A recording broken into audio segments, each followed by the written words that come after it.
Malayang kabuhayan. Dito ulit tayo sa ating munting manukan. At tayo umalis at may pinuntahan po tayo.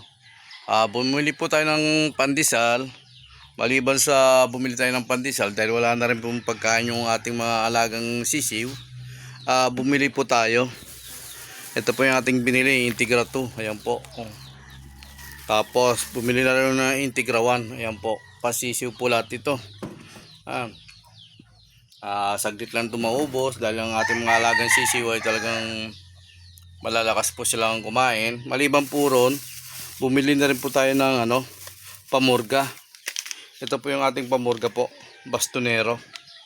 Ayan po, dalawang bastonero po ang binili natin para sa ating mga alagang sisiw.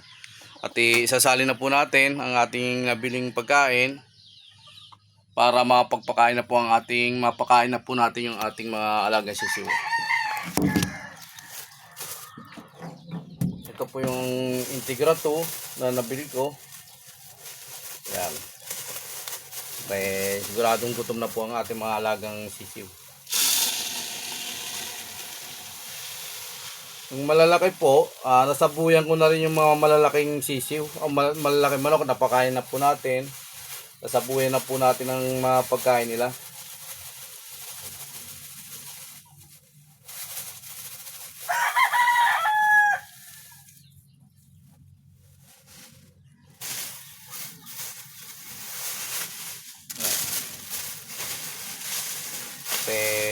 Atin ang pakainin yung ating alagang sisiw.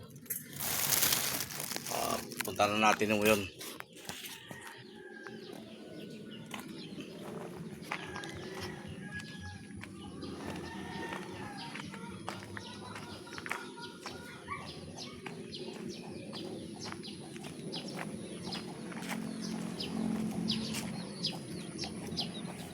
Yan po yung ating alagang sisiw na bagong pisa. Ayan po. Ating sasabuhin na po.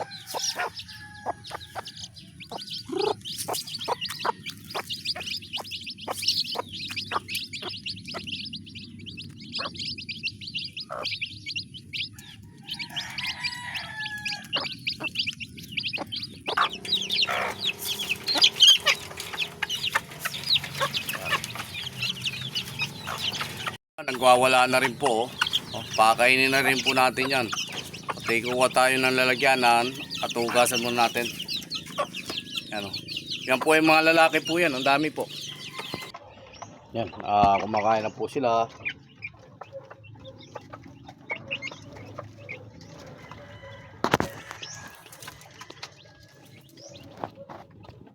Paano natin? Baka lumipad na naman po. Tapos yung iba natin sisiw, ito ay kumakain na rin po. Yan po. Lalaki rin po yan. Yan.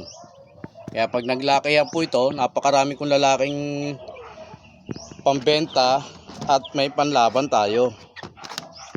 Ay isa po ang tatay, ayan po ang tatay. Nakahapo.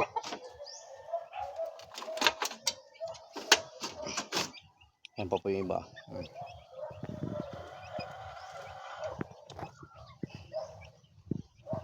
Mga lalaki rin po yan.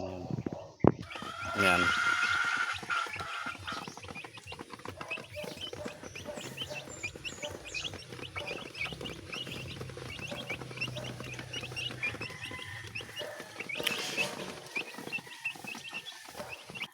Dapat sabihin maraming pera.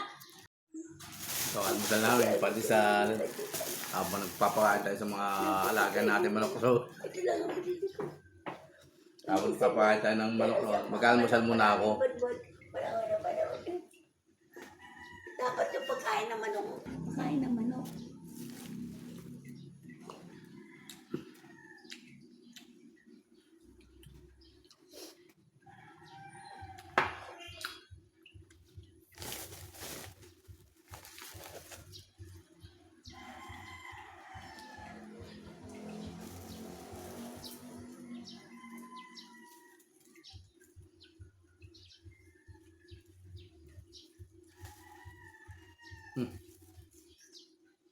Pagkain ng manok. Pagkain ng manok. Kain ng manok. O, yun na. Kain ng manok. manok raw, may pagkain kami raw wala. Totoo naman. Sabi. O, di ba? Almusal namin. Kain ng patuka. Kain ng Dapat patuka meron, ng manok. alam mo, magkakaroon ka rin ng tukayan ang gagawin mo sa sarili mo. Ganun. Mabuti pa ang manok, meron pagkain. Mabuti ang manok, may pagkain. Ang tao, wala raw pagkain.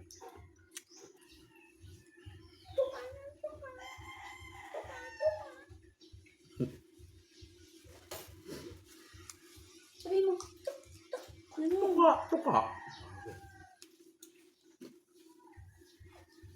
Hindi ganyan ang pag-inom.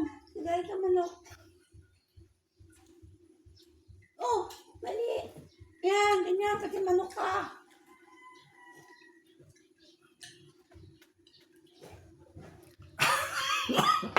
Bulunan.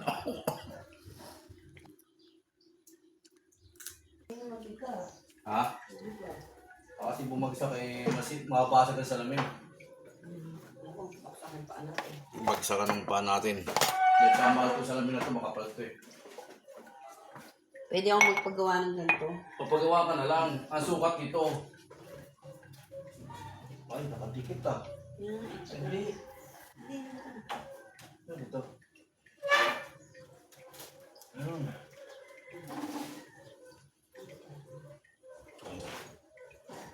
Ano natin ilagay? Ang bigat ata na ito eh. Ang bigat. Solid yun eh. Maganda yung pagkakaano sa akin ng lalaki. Ano pag alam ito? Sana pala. Ito isa ang bigat ito. Ang bigat ito. Yung saglit lang. Dapat nakahirap yung isang araw pa natin. Yung pinahalas na ako ni Ronald ng ano pa eh. Baka bumagsak ano yan ha? Ayoko daw makinig. Kaya mo Nagdalito lang. Baka mahirap eh. Ang bigat eh. Kapal! Kapal na salamin.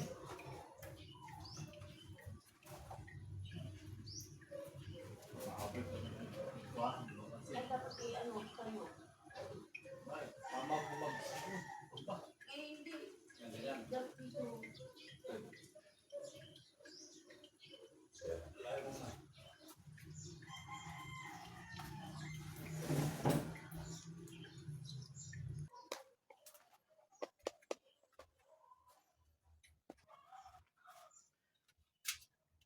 Tatayo rito? Hindi kayo bumagsak to? Para maipit. May ano siguro. Ha? O doon. O kasi doon, sa gilid. O doon, para hindi na ano. Sa likod ng lamesa. Mabigat Matagal pa to kayo matatago eh. Mabigat to. Dito lang sa gilid. Dito iipit ka rito. Yeah. Takin ko to. Oh.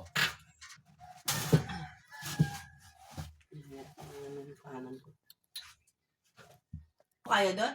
Diyan, hindi. Hindi kaya, mabigat eh. Hindi, wala pa naman papasok rito. Pagtulungan, hindi ko kaya, mabigat eh. Kaya, sinabi ko. Wala na, ay, puro bukbuk na. Oo, lumubo na nga yun. Oh. Tanggalin natin ito. Ayos pa ko eh. Hindi kayo marerito okay yan. Ha?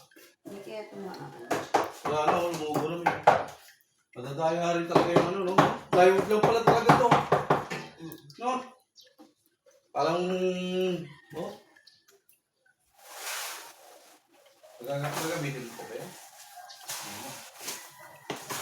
Ayos ko. Ayos yun. Pero bakit ano sa salamin? Ito nakaganito na to. Sa ilalim, paano? Oo, pero dito naman sa ano, wala naman. Sa ilalim na nga. Tapos na tayo mag-almusal. Tayo magtitimpla na ng vitamin o gamot ng mga sisiw, pampurga sa ating mga sisiw. Yung nabili natin bastonero, yun ang ititimpla natin para makainom sila ng tubig na pambulate para matanggal ang bulate nila.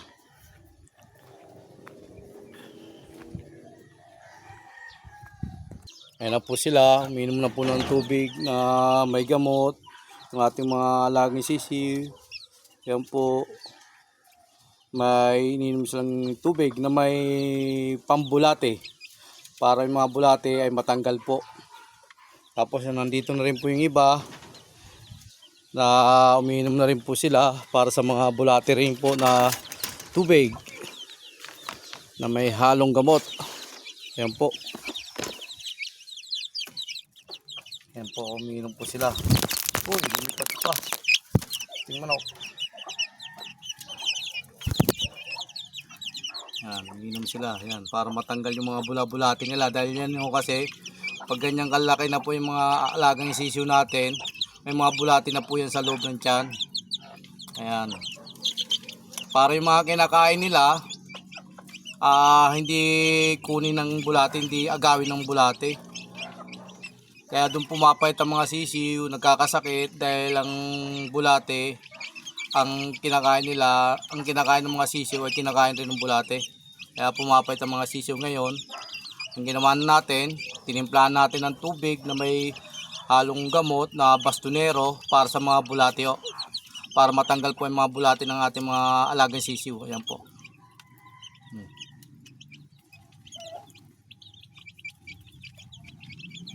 Kung mabubuhay po lahat yan, swerte naman, napakarami.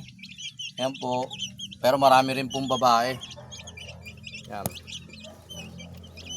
Talagang sakripisyo, tiyaga sa pag-aalaga ng manok. At higit sa lahat, dapat may puhunan rin po.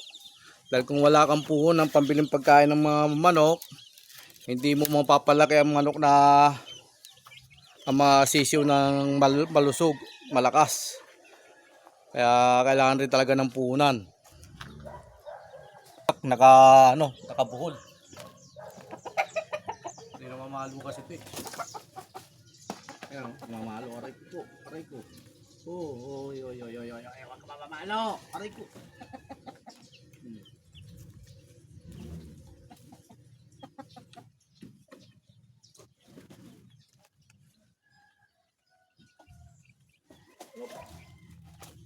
Yan. Aray ko. Tuka ako. Ang dami kong tuka. Tapang talaga itong broodcock natin. Ayan. Ano?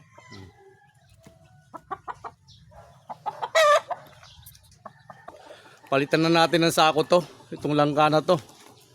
Dahil talaga naman malaki na po yung bunga niya. Parang masikip na po siya sa sako na ating nilagay. Papalitan po natin ng sako. Ayan o. Oh.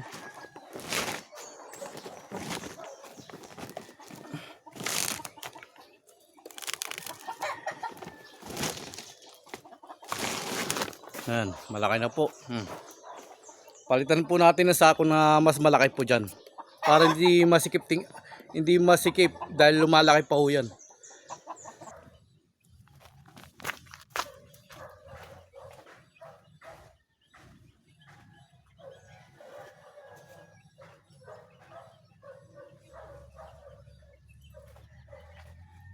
Ito, may binili tayong sako para po dito po sa ating langka na babalutin.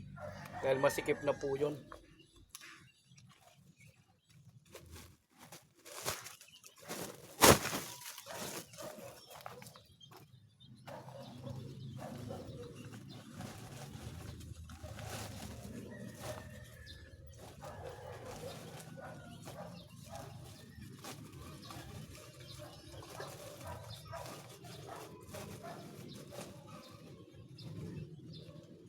Ayan, nabalot po natin para lumaki pa siya ng lumaki. Malaki po yung sako na ibinalot natin. Okay na po yan. Tingnan pa natin yung ibang langka kung pwede pang palitan para lumaki pa po yung kanyang bunga. Ito, tingnan po natin to kung ito'y palitin na rin ba ng sako.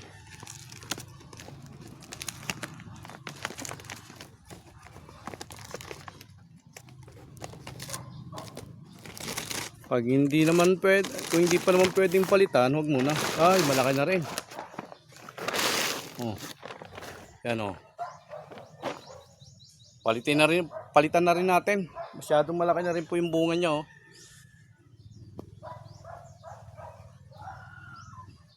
Hmm.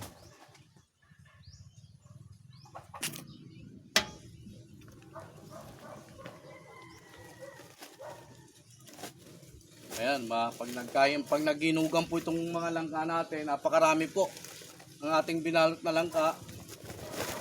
Ayan, malaki sako po ang ating papalit natin dito para lumaki pa siya.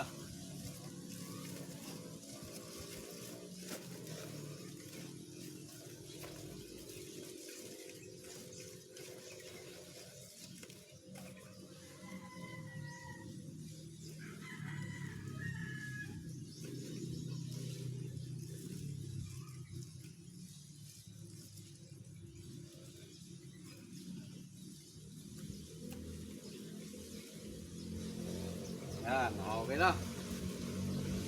Maluwag na po sila rito sa sakong malaki na nilagay natin. Pwede pa siyang lumaki yung langka natin. Ito, ganun rin po ito. Ayan. Ito, itatabi natin. Meron po tayong pagbabalutan nito.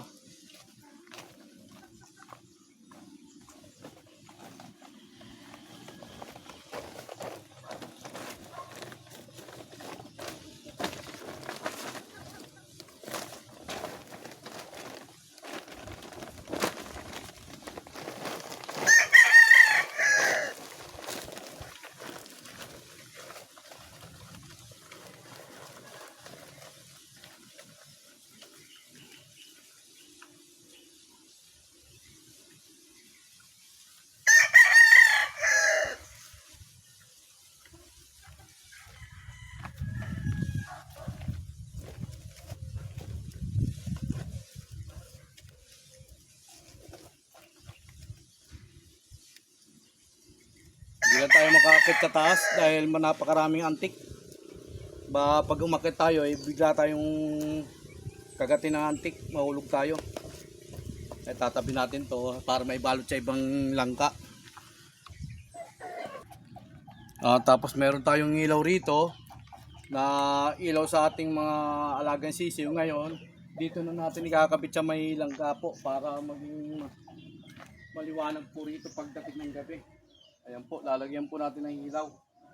Pero maganda siguro ang ilaw dito ikakabit ay yung yung kulay puti. Pag dilaw kasi hindi masyado maliwanag, dapat puti na ilalagay natin. Ayusin na natin to.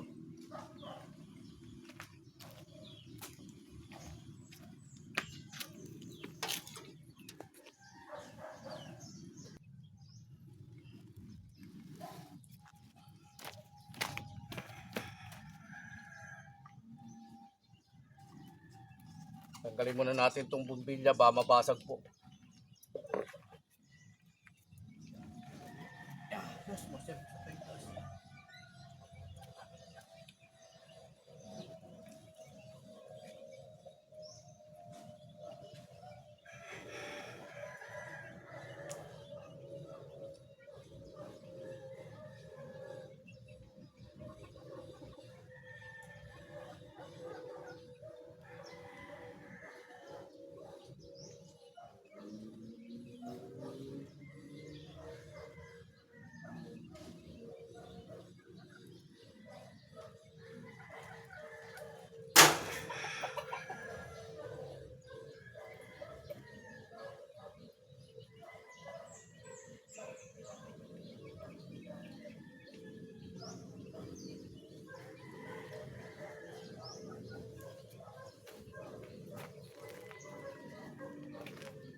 Tawa tayong panunggit.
Sunod na araw natin ayusin tong ilaw na ating kakabit para makuha natin yung pong extension na yan. Itong extension na to, makuha natin para pandugtong po rito sa ating ilalagay na ilaw.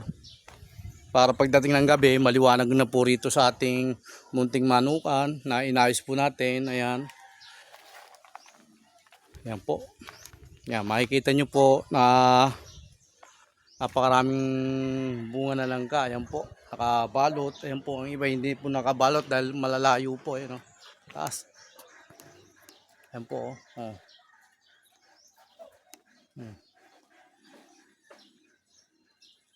Lalo na rito, napakaraming langka po. Ayan o. Ayan. Ang dami antik eh. Hindi natin maakyat. Inahin, ayan. Maliban dyan, mayroon pa po tayo rito. Ayan po, nangitlog pa rin po. Tapos dito, ayan po, may itlog na rin po rito. Ayan. Ayan, isa lang po ang lahi ng ating mga manok rito. At ang isa lang po ang tatay. Ayan po ang tatay. Oh. At talagang mabangis po.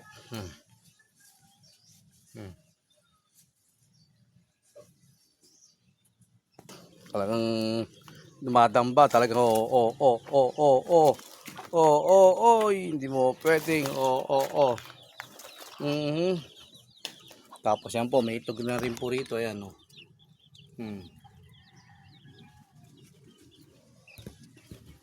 Dami nating mga palaying mga manok. Kaya kailangan ng konting sipag sa pag-aalaga sa ating mga manok para dumating man ang oras na maglaki yan at maraming lalaki, pwede ibenta. Pwede natin ibenta ang ating mga lalaki. Ayan, huwag lang magkakasakit.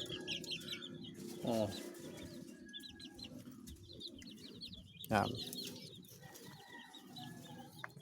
Naman po tayo sa isang araw natin na gawain sa loob ng munting manukan natin. Nakapagpakain na tayo.